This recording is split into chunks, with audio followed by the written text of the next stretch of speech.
Lorsqu'on recherche des mesures manquantes dans des solides, la première étape est de s'assurer que toutes les mesures ont la même unité. Alors, si on est en centimètres carrés, il faudra que toutes les mesures soient en centimètres. Deuxième étape, écrire la formule pour laquelle on a le plus d'informations. Réécrire cette formule avec les mesures données. Ensuite, nous faisons des calculs algébriques pour isoler la variable. Et finalement, on écrit la réponse avec les unités. Faisons un premier exemple. Nous avons bien vérifié que nous avions les mêmes unités en parlant de centimètres carrés et de centimètres. Nous pouvons donc passer à la deuxième étape, celle d'écrire la formule pour laquelle nous avons le plus d'informations. Si je regarde les informations qu'on a une information sur l'aire latérale et une information sur la hauteur de notre solide.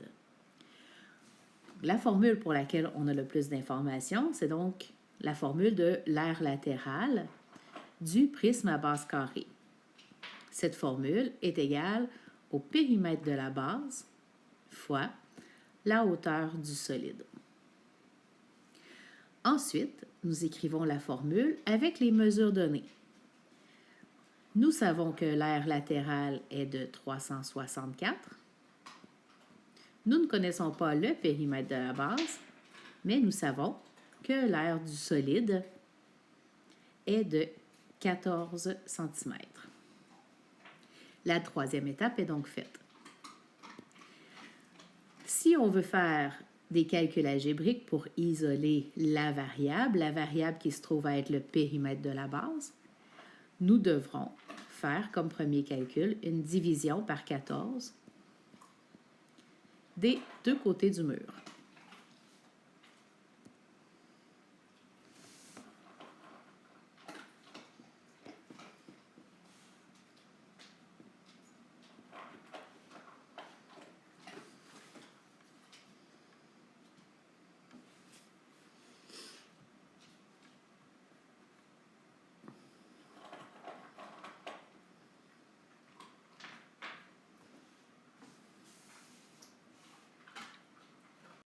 Ça va nous permettre de trouver que le périmètre de la base est égal à 26 cm.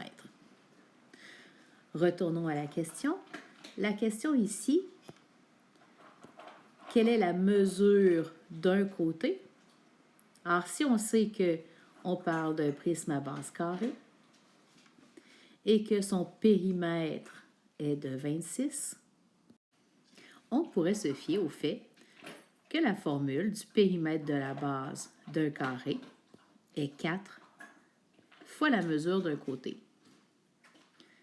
Donc, en sachant que le périmètre de la base est de 26, je sais que 26 est égal à 4 fois C. Le calcul que je pourrais faire pour trouver un côté tout seul sera de diviser par 4 de chaque côté, afin d'obtenir que la mesure du côté mesure 6,5 cm.